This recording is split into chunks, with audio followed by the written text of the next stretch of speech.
back to headlines now. And NGO Tamil Mayam is back in the headlines, not for the best of reasons though.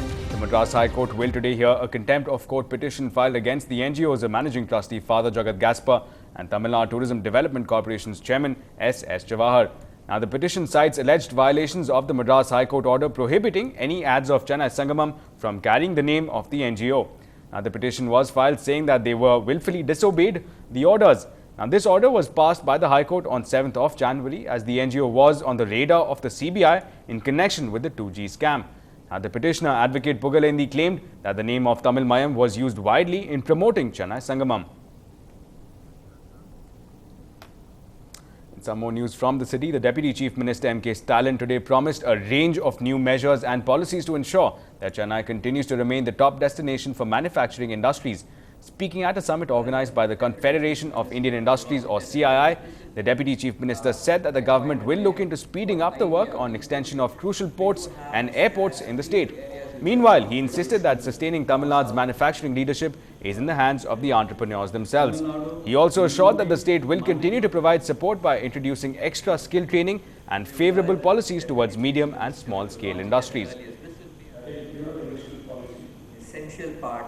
Because they are going to be the backbone when we bring a framework on how we develop. இந்த திட்டத்தின் செயல்பாடுகளை உங்களின் தேவைக்கேற்ப எதிர்காலத்தை மாற்றி அமைக்கவும் தேவைப்படும் கூடுதல் நிதியை ஒதுக்கவும் தமிழக முதல்வர் தலைவர் கலைஞர் தலைமையில் இருக்கக்கூடிய தமிழக அரசு தயாராக இருக்கிறது.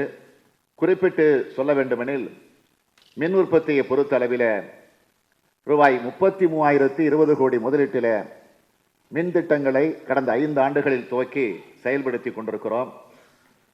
இத்திட்டங்களின் மூலமாக 2012ஆம் ஆண்டு முதல் மின்வெட்டு இல்லாத ஒரு நிலையை தமிழகம் அடையும் என எதிர்பார்க்கலாம்.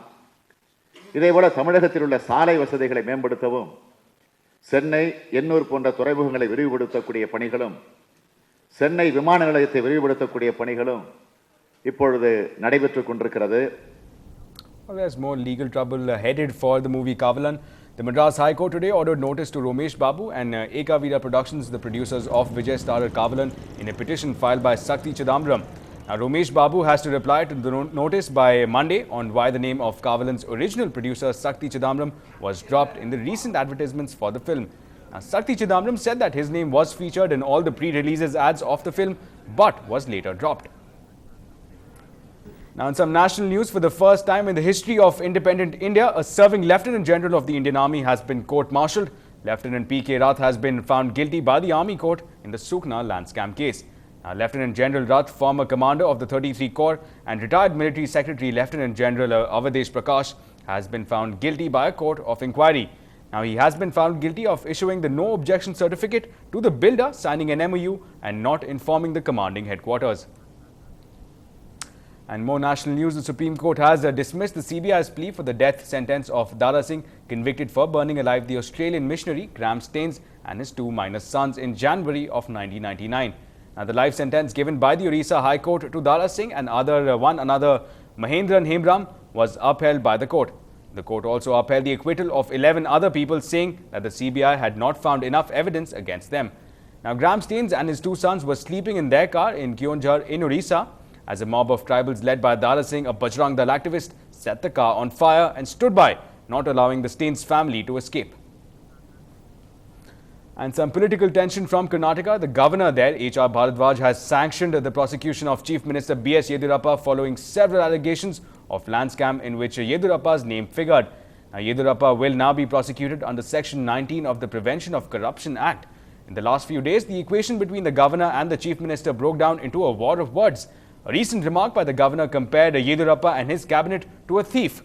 Earlier this week, the cabinet asked the governor not to sanction the prosecution of the chief minister, requested by a group of lawyers who want to formally take up allegations of corruption against Yediyurappa.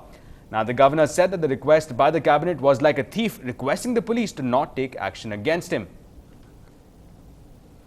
Well, the Supreme Court is set to hear Orissa and Vedanta University appeals against the Orissa High Court order quashing the land acquisition for its university project in Puri. The High Court has held that the AAF is a private company and not a public company in terms of provisions of the Companies Act of 1956. Therefore, it has held that the acquisition of land in favor of the foundation is not permissible except for some limited purposes given under Section 41A of the Land Acquisition Act.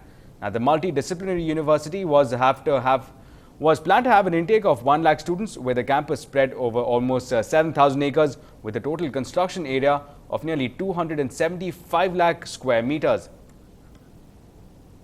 Well, on to the critical Arushi case. The CBI court in Ghaziabad has rejected the Talwar's application seeking the annexures of the CBI closure report.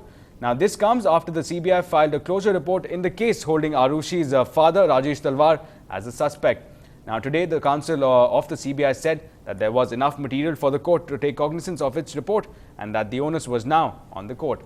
The Talwars had appealed that they had not received a copy of the CBI's report. The next hearing is scheduled for the 25th of January. While Indian bowlers have made quick work of the Protean batting lineup, will the lower order pose a threat for the Indians? We take a look on the other side.